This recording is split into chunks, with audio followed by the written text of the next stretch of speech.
So girls, chapter number 8, new topic is potential energy and the derivation of potential energy. तो potential energy जैसे मैंने आपको बताया कि the energy possessed when a body is at rest and the energy possessed by virtue of its position, और इसकी बहुत सारी examples मैंने एक अलग से वीडियो में आपको सेंड की हुई है, तो पहले वो वीडियो आप लोग देखेंगे, उसके बाद फिर ये डेरिवेशन वाली वीडियो आपके पास आएगी. तो energy possessed by a body which is at rest, or you can say the energy possessed by a body by virtue of its position. ठीक है. Now what is gravitational potential energy? The energy possessed by a body which is lifted to a height. एक height पर थी, जैसे ये मास है किसी object को लिया है which has the mass m, और उसको फिर लिफ्ट किया है और किसी एक हाइट पे ऊपर रख दिया है और एल्टीट्यूड पे या किसी हाइट पे, तो उसकी पोटेंशियल एनर्जी अब उसके अंदर जो होगी स्टोर्ड एनर्जी, जब वो रेस्ट में था तब उसके पास उसमें पोटेंशियल एनर्जी थी, फिर उसे मूव किया काइनेटिक एनर्जी में कन्वर्ट हो गई और ऊपर दोबारा रेस्ट में आ गई, तो ये उसकी पोटेंशियल एनर्जी हो गई है. ठीक है. तो यहाँ पर उसकी स्टोर्ड अप एनर्जी दोबारा से जब ये ऊपर कहीं रखा हुआ, जैसे ये इस मार्कर को मैंने पकड़ा हुआ और उसको मैं इस किसी हाइट पर ले जाती हूँ, तो अब यहाँ पर जो मैंने रोका है इसको, यहाँ इसकी सारी एनर्जीज़ जो है वो मैक्सिमम है, पोटेंशियल एनर्जीज़, और स्टोर्ड अप एनर्जीज मैक्सिमम है, और यहाँ से यहाँ तक आने में जो उसने ट्रैवल किया वो एनर्जी थी उसकी काइनेटिक एनर्जी. ठीक है.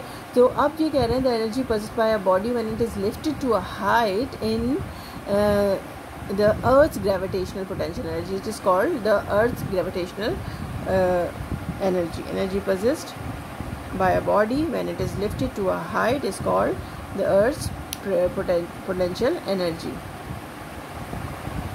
Now the derivation of P. अब ये देखा हमने एक मास किसी भी ऑब्जेक्ट ऑफ मास m को सपोज कर लिया है एक पॉइंट A पे लेट्स सपोज, और फिर उसके बाद हम कहते हैं उसे पॉइंट B तक हमने ऊपर लिफ्ट किया, तो उसने कुछ ना कुछ हाइट अटेन की ना.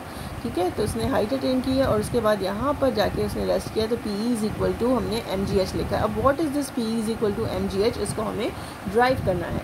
तो वर्क इज़ इक्वल टू हमने कहा वेट मल्टीप्लाई बाय हाइट. अच्छा, अब मैंने वेट मल्टीप्लाई बाय हाइट क्यों कहा? अभी तक तो मैं ये कह रही थी work is equal to F dot S या F dot D.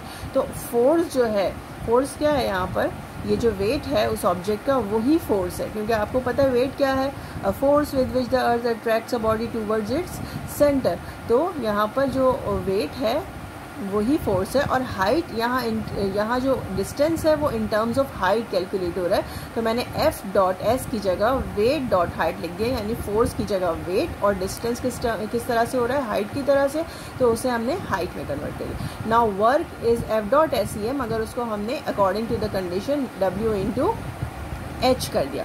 So work is equal to W weight into H. Confuse मत होइएगा, ये वर्क ये डब्ल्यू वर्क के लिए और ये वाला डब्ल्यू वेट के लिए. Now as we know that work is equal to energies. ठीक है. तो यहाँ पर कौन सी एनर्जी हम यूज़ कर रहे हैं, potential energy.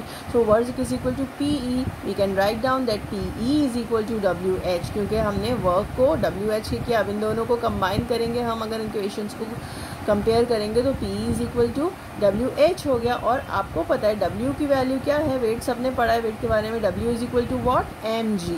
So we can write here P is equal to mgh. ठीक है. तो this equation is drive now, P is equal to mgh.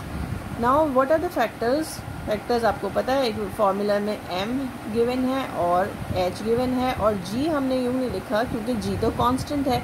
अब हम कहते हैं कि जब हम इसको बढ़ाएंगे तो ये बढ़ेगा, और जब हम ये कम करेंगे तो ये कम होगा. तो ग्रेविटेशन जो एक्सेलरेशन ड्यू टू ग्रेविटी है वो तो आपको पता है, it is a constant value which is 9.8 metre per second. ठीक है ना. तो ये तो चेंज नहीं होगी, लेकिन हमारे पास जो दो वेरी होने वाली चीज़ें वो हैं m और h. ठीक है. तो if the mass increases potential energy increase, if the mass decreases potential energy will be decrease, means potential energy is directly proportional to the mass of the object. And if the height increases, जितना ऊपर जाते जाएंगे, जितना altitude पर हम जाते जाएंगे, उतनी पोटेंशियल एनर्जी ज़्यादा होती चली जाएगी, स्टोर्ड अप होती चली जाएगी. तो potential energy is directly proportional to the height of the body. As the height increases, P increase, at the height decreases, P is also decreased.